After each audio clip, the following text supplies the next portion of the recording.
Em nome do Pai, do Filho, do Espírito Santo. Amém. Caríssimos irmãos e irmãs, que a paz de nosso Senhor Jesus Cristo e a fé de nossa mãe estejam conosco. A liturgia de hoje nos coloca diante de um contraste dramático e vital para a nossa caminhada de santidade. De um lado, temos a queda de um gigante da sabedoria, o rei Salomão. De outro, a humildade audaciosa de uma mulher estrangeira que arranca de Jesus o milagre.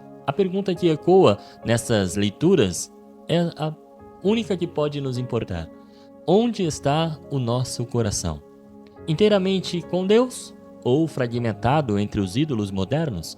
Em 1 Reis, no capítulo 11, versículos de 4 a 13, a teologia bíblica nos ensina que a sabedoria não é um seguro contra a queda. Salomão, o homem mais sábio do mundo, que construiu o templo, permitiu que o seu coração fosse corrompido.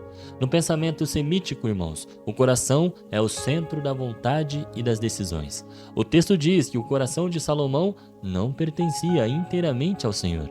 Ele não abandonou Deus de uma vez, ele apenas foi abrindo espaços para outros deuses. E aqui é o perigo que nós possamos estar vivendo hoje, o chamado sincretismo religioso. Naquele tempo, Salomão tentou conciliar a fé no Deus vivo com os ídolos das nações vizinhas, Astarte, Milcom, Camós. Na vida cristã, isso acontece quando tentamos servir a Deus e ao mesmo tempo vamos servindo ao dinheiro ou acreditando em horóscopo, em signos. Damos uma certa atenção ao evangelho, mas também procuramos outras religiões supersticiosas, como uma benzedeira, que barganham coisas com os seus ídolos para conseguir alcançar algo. Fazemos orações, mas ainda assim temos um pecado aqui, um pecado acolá, aqueles famosos pecadinhos de estimação. Só que isso, meus irmãos, infelizmente gera uma consequência. O pecado de Salomão não afetou apenas ele, mas dividiu todo o reino. A infidelidade do líder gera a dispersão do povo. Deus é fiel à sua aliança com Davi, mas o castigo é inevitável, porque o pecado quebra a ordem da graça. O nosso tempo, nesse tempo em que vivemos, não é diferente. Quando seguimos a Deus do nosso jeito, corremos o risco de fazer com que mais e mais pessoas sigam os nossos erros. E então, o que conhecemos como castigo de Deus, infelizmente ocorre. E o castigo aqui, vale lembrar, é consequência da sua escolha, das nossas próprias ações.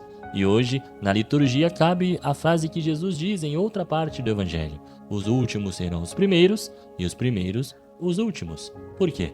Enquanto o rei de Israel, que tinha tudo, se afasta de Deus, uma mulher pagã, que não tinha nada, se aproxima de Deus. Jesus usa uma metáfora dura hoje no Evangelho sobre os filhos, simbolizando Israel, e os cachorrinhos, simbolizando os pagãos. Na teologia de Marcos, isso sublinha a economia da salvação.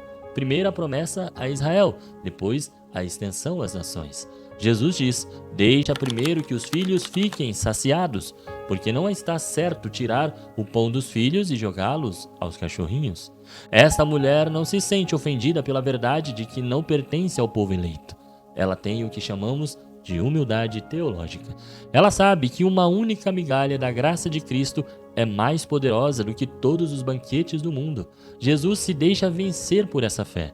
Diferente da de Salomão, que tinha um coração dividido, esta mulher tem um coração focado e humilde, e o melhor ainda, perseverante e insistente. Ela reconhece sua pequenez, e é nessa pequenez que o poder de Deus se manifesta. Precisamos entender, meus irmãos, que a santidade é a unidade do coração. Salomão representa a tendência de que muitos de nós sofrem, de deixar o fogo da fé se apagar pelo excesso de conforto e concessões morais. A mulher pagã representa a capacidade de mudar nossa postura, de nos prostrarmos e de reconhecermos que dependemos totalmente da misericórdia divina. Nós, como católicos, irmãos, somos chamados à vigilância. A heresia mais perigosa não é a negação total de Deus, mas o coração dividido. Aquele que está aqui rezando o terço, mas não abre mão da soberba. O que vai à missa, mas adora o dinheiro ou a aprovação social. Deus disse a Salomão que tiraria o reino de suas mãos, mas por amor a Davi deixaria uma parte. Deus é sempre misericordioso, percebe? mas o pecado deixa marcas. Não espere o seu reino desmoronar para então aí você buscar a Deus, você buscar a Jesus. Faça como a mulher do Evangelho, proste-se aos pés de Jesus, reconheça que sem Ele nós somos apenas estrangeiros famintos, ou melhor, somos cachorrinhos famintos. Peça a graça de um coração que pertença inteiramente ao Senhor. Que os passos de Cristo nos conduza não à sabedoria humana de Salomão que falhou, mas à sabedoria da cruz, que nos salva. Deus abençoe você e até amanhã, se esse mesmo Deus me permitir. Senhor, estivemos aqui reunidos por amor a Jesus Cristo, em nome do Pai, do Filho, do Espírito Santo. Amém.